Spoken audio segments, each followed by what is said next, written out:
everybody. Welcome back to another episode of the Light After Trauma podcast. I am your host, Alyssa Scolari, and we have part 2 today of our episode about narcissism with Rebecca Christianson, who you all know very well at this point is the founder and owner of Rebellious Wellness Counseling in South Jersey.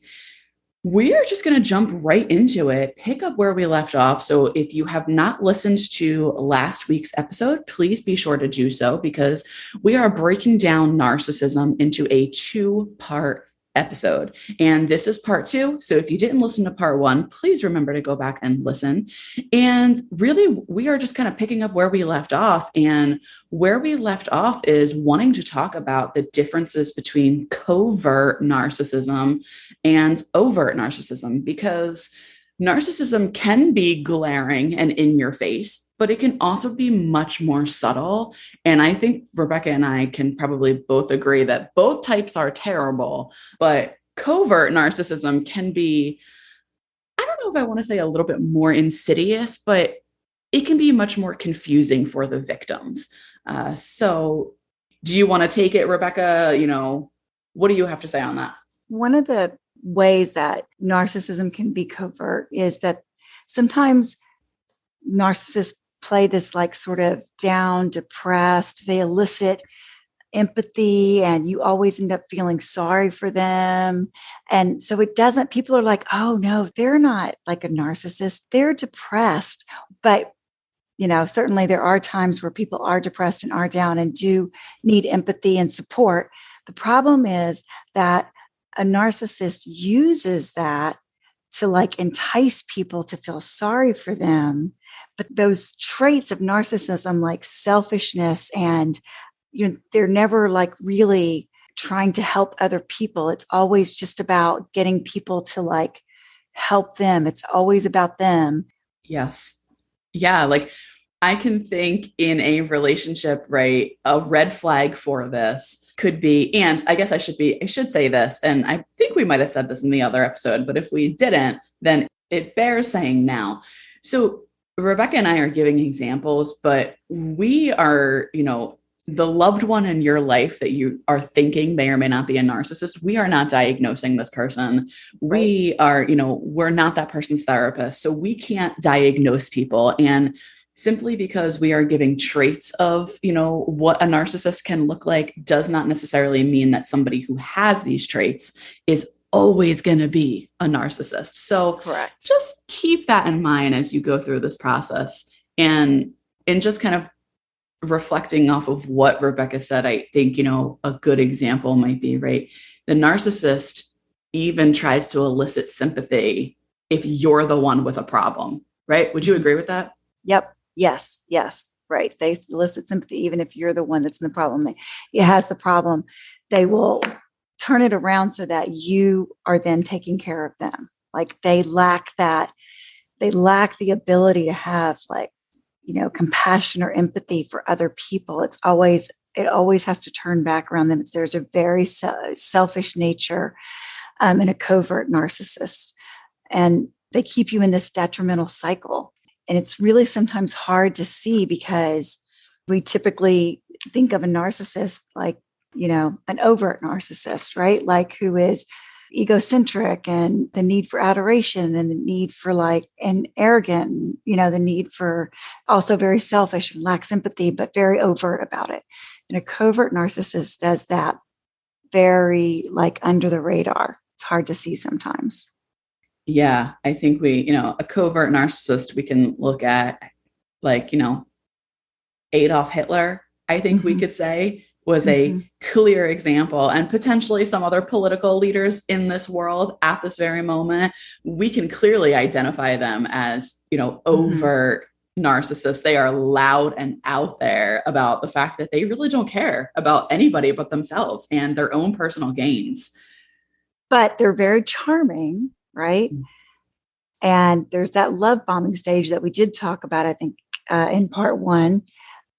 And they have this way of making you believe that that even though they have those personality traits, like you're the one that sees the real them, you're the one that can change them, you're the one that can help them understand why other people see them that way, they can hook you. And then till you hit the devalue phase and discard phase. But even though the way we're talking about them, it seems like, well, who would even want to be friends with them? They have a way, and that's the love bombing stage. They have a way of making you feel like $1 million when you're with them in the beginning. So yes, they're so charismatic, so absolutely. charismatic, and I think also another good way to identify a covert narcissist is like the one-upper, right? Who's like the one-upper in your life, or right, you had a bad day, they had a worse one.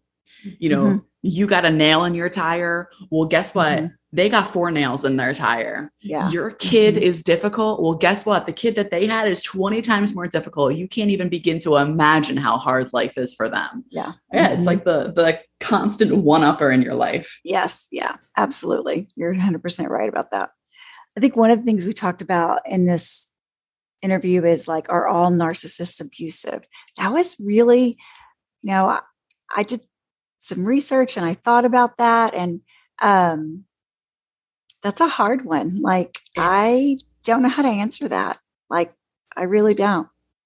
Yeah.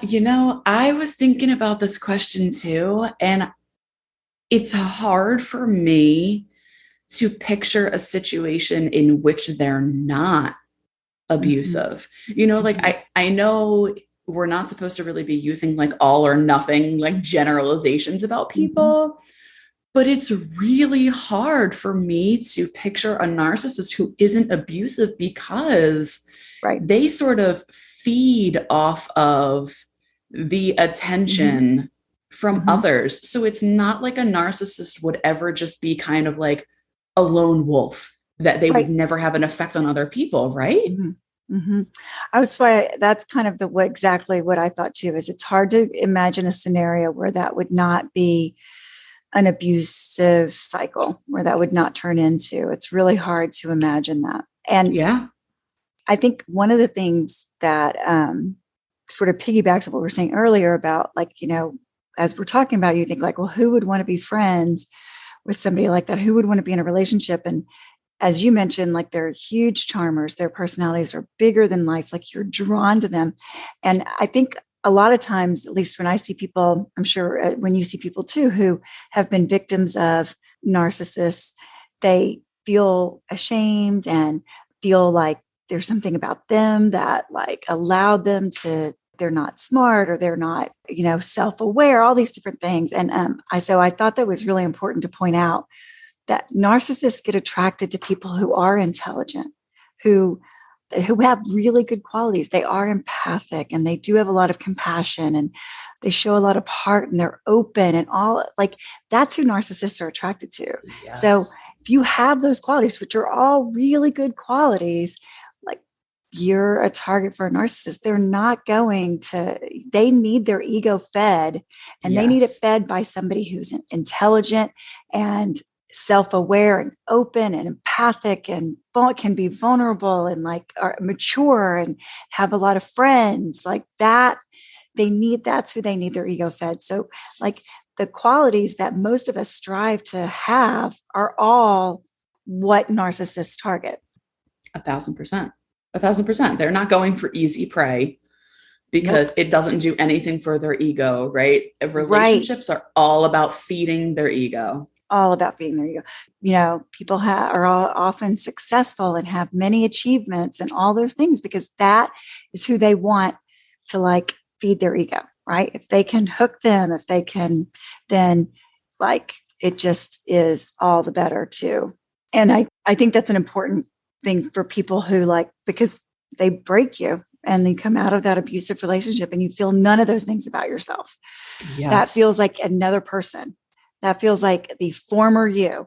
And it's, therapy for somebody who's a victim of that is about helping them reattach to that person that they are, that they still are, but they've lost in this abusive cycle, they've lost themselves, but helping them reattach to who they really are and mend friendships that they've lost and mend the relationship with themselves. I read this thing about the first step is learning how to be an observer and observe your own thoughts and feelings and that person's thoughts and feelings and actions. And when you can start just observing, you can then start to have some detachment from the cycle, that abusive cycle, and some clarity.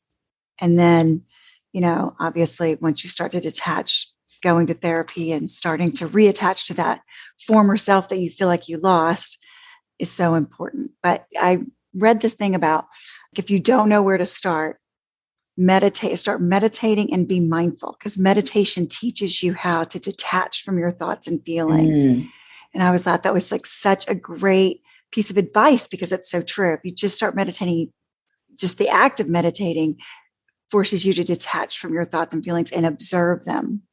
And then you start to observe their thoughts and feelings. And when you can learn to detach from them a little bit, then you kind of stop the effect of that abuse momentarily so that you can start to see it for what it is instead of get sucked into it. And I thought that was like really good advice. Yeah, I love that. And I almost think that can sometimes be the role of what the therapist does. If you aren't able to get there in that moment where you can be mindful and kind of step outside yourself. Yep. That's where I think a therapist is so important. Like, as you're talking, I'm like thinking about, myself and like the clients that I've dealt with who have had narcissists in their lives. And I'm like, they haven't been able to do that at first. So it's the thing that us as therapists do, because we are literally the outside person and we can say, hey, this is what this is looking like. And then we kind of teach you to then be able to do that for yourself. And I think that is like the first big step to healing. I do too. I thought that was really, and then, mindfulness like teaches you to be aware of be in the moment and be aware of how you're reacting, what you're thinking, what you're feeling, and how you're reacting. And like sometimes when I teach mindfulness, like as in DBT, that one whole section of DBT, one of the cornerstones of DBT is mindfulness.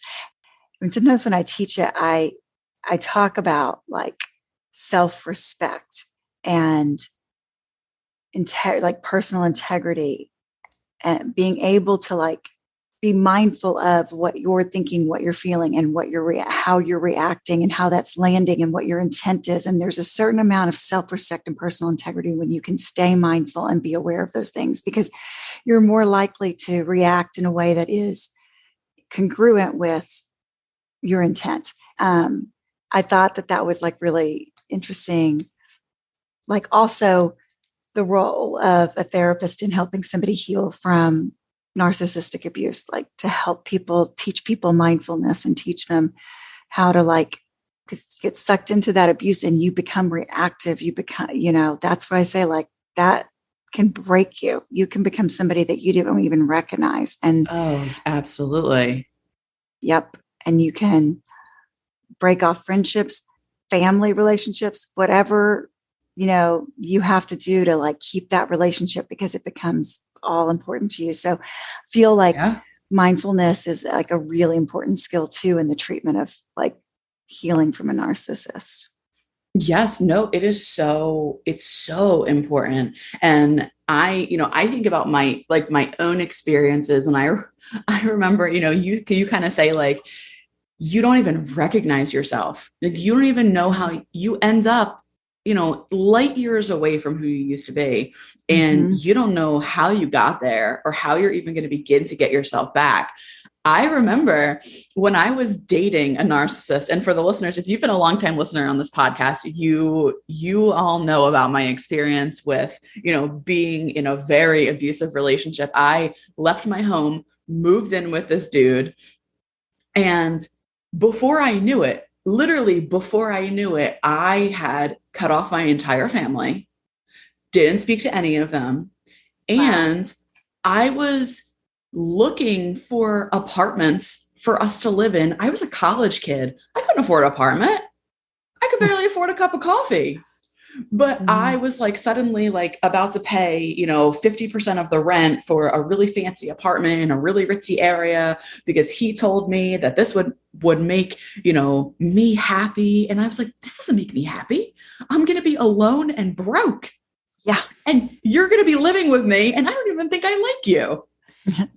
It's just like you lose yourself. And I think, in talking about the treatment that victims get, right? Mindfulness, absolutely. And I think further along that journey is boundary setting, whether or not you're still in that relationship.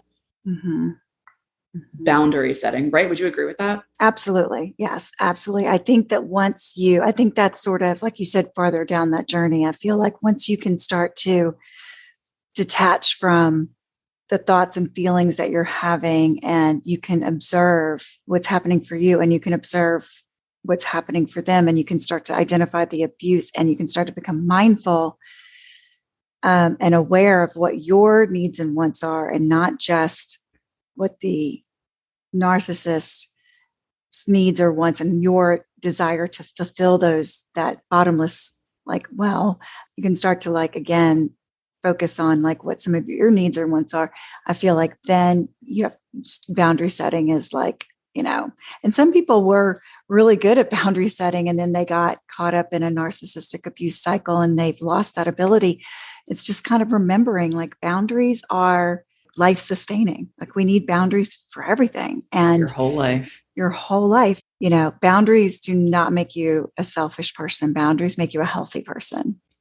Yes. And this is important. This is especially important if the narcissist in your life is a parent or is the person who raised you.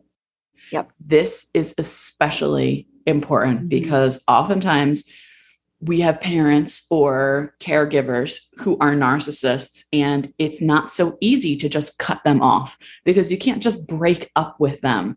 You breaking up with a caregiver doesn't make them not your caregiver, right? You breaking up with a parent doesn't mean that they're no longer your parent. Now, you could go no contact, right? But for some people, it takes years to get there. And for some people, that's never an option. So I think especially when the narcissist in your life is a parent, I think boundaries are crucial down the road, of course. After you learn how to solidify your voice and take back what was taken from you. Yep, exactly. No, I absolutely agree. Yes. Now, we're talking about treatment for the victim of a narcissist. But what about treatment for a narcissist? Can narcissists get treatment? Will they get treatment? And if they do, what does that look like? I have over the years seen a few narcissists that have gotten treatment, have been successful, I should say, in treatment. So they often do not seek treatment because this is an ingrained personality disorder. And like you said, we are not diagnosing somebody that we don't know in somebody else's life. To be diagnosed with narcissistic personality disorder, you have to meet criteria for a period of time, and you have to meet the criteria in the DSM-5, and that has to be over a period of time, right? You don't it's not just like these personality traits are present in one relationship. They have to be there pervasively for a period of time. So, but I have seen over the years a handful of narcissists that have successfully been treated. And in all of those cases, them seeking treatment was brought on by a traumatic event in their life. So, or an illness or accident that was life-threatening. So oftentimes that is when the consequences of some of these personality traits hit home, when they are facing a life change or an illness, like an illness, like, something that could possibly, they would need a caretaker, or, they would, they're going through treatment. Sometimes that is when some of these personality traits they become aware of some of these personality traits and how they have impacted other people, because they've alienated so many people, right?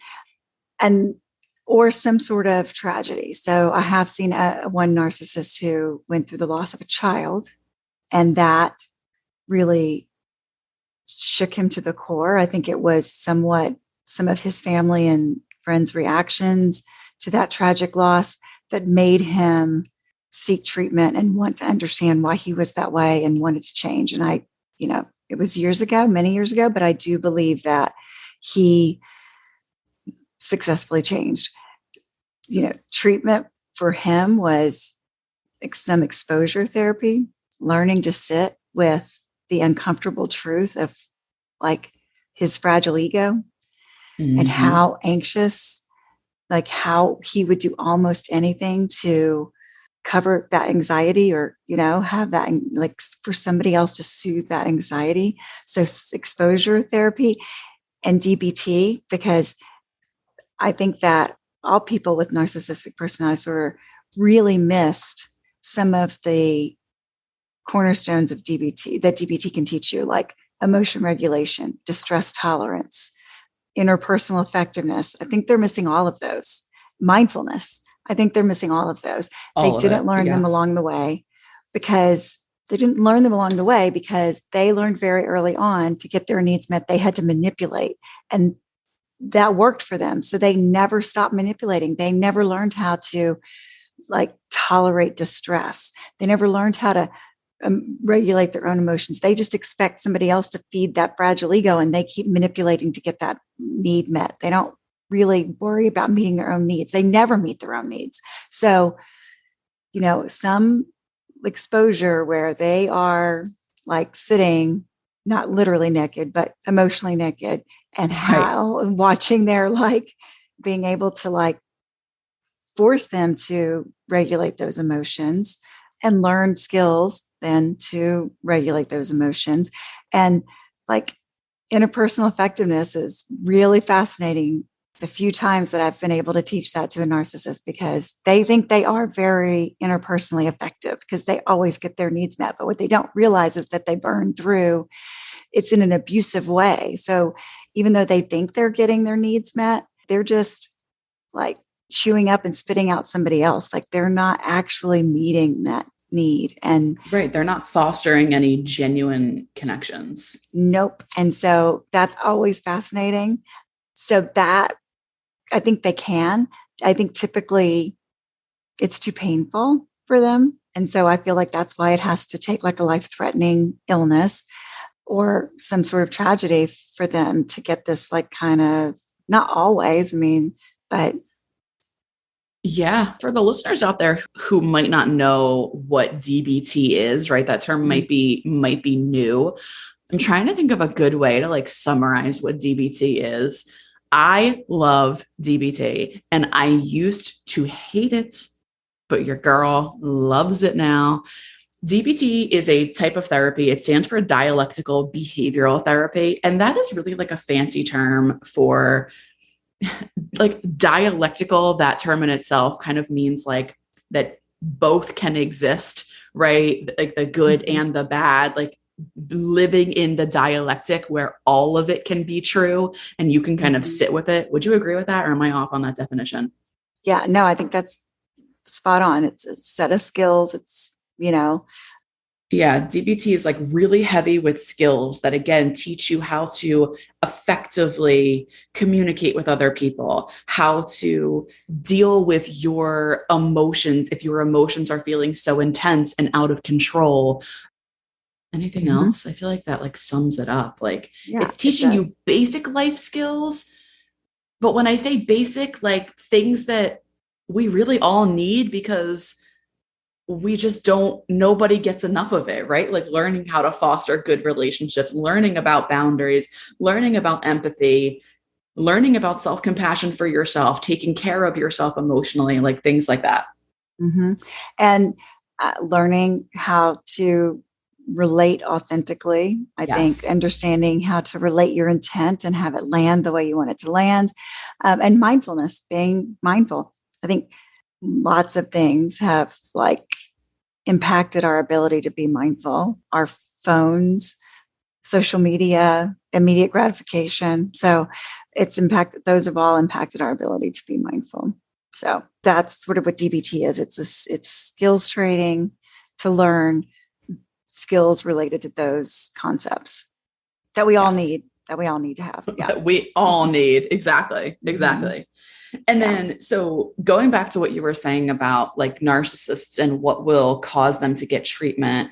Absolutely. And, I work with a lot of teenagers and young adults. Like I work with people of all ages, but most of my practice is filled with lots of, teenagers and young adults. And I will also see that parents who are narcissists will only go to therapy after their child has gone no contact, right? Or has said, in a case of parents who are divorced, right? If the child lives with dad and dad is the narcissist, they're like, I'm going to live with mom. Like, that's it. I'm done. Right. And that is what will land a parent in therapy, right? My teens or my young adults will come in and they'll be like, well, now all of a sudden my mom is in therapy. I've been asking her for 5 years to go to therapy when I was living with her. I move out and suddenly she's in therapy.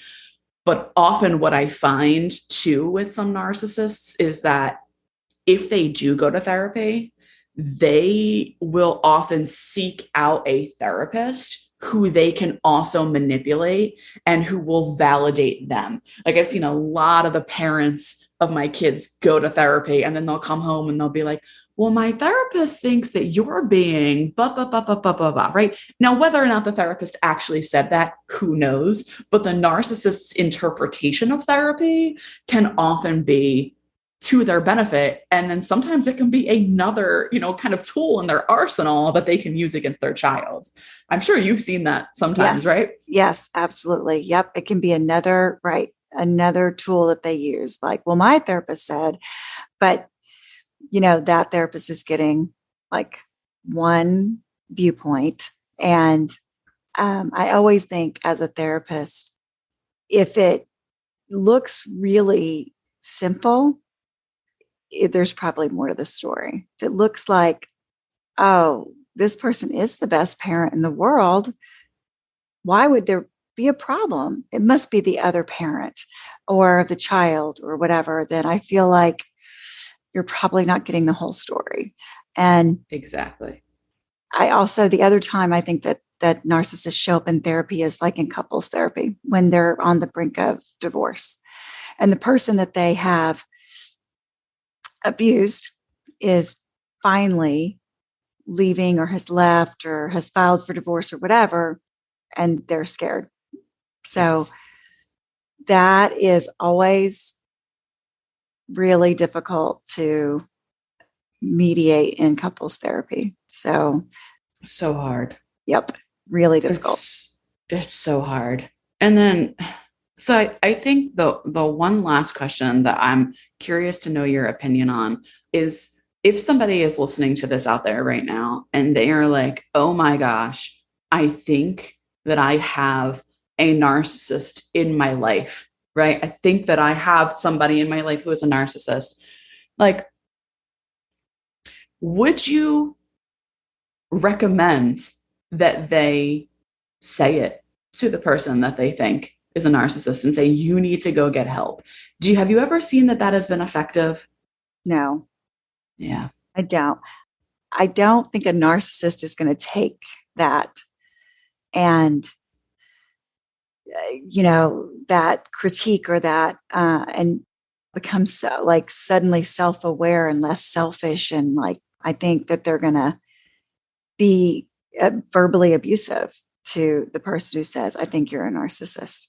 So I think that if somebody thinks that they're in a relationship with a narcissist and they want to stay in the relationship, they should consider couples counseling, because I would let the professional point that out.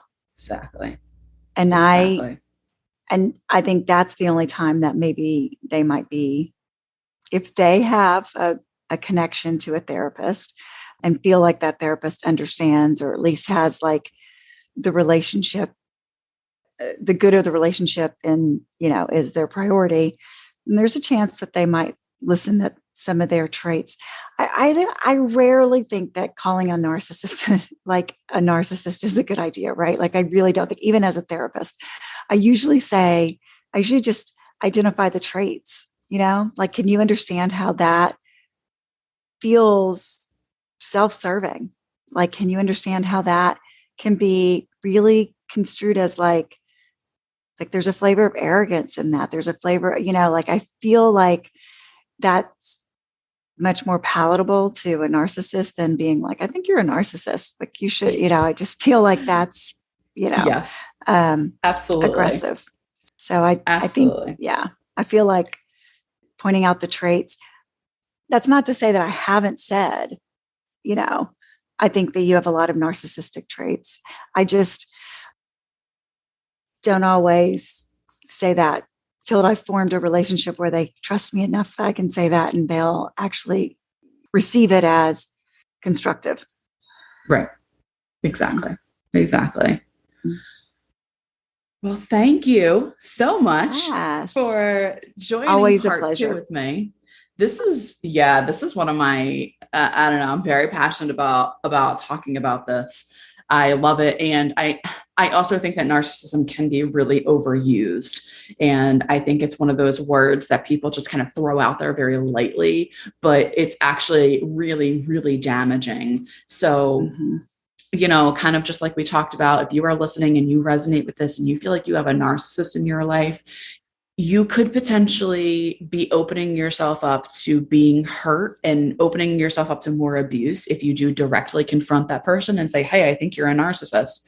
And, I think that either couples counseling, or if it's a parent, or if you're in a relationship and you don't want to continue the relationship, or you don't know, get help for yourself. Because ultimately that is all we can do, is help ourselves. We can't change people. So I think that's really important to keep in mind, because when we are in relationships, we love other people and we want to see that other person get help, but you simply can't, and you have to come first. Yep. So thank you so much for joining me today. Absolutely. Always a pleasure. Thank you.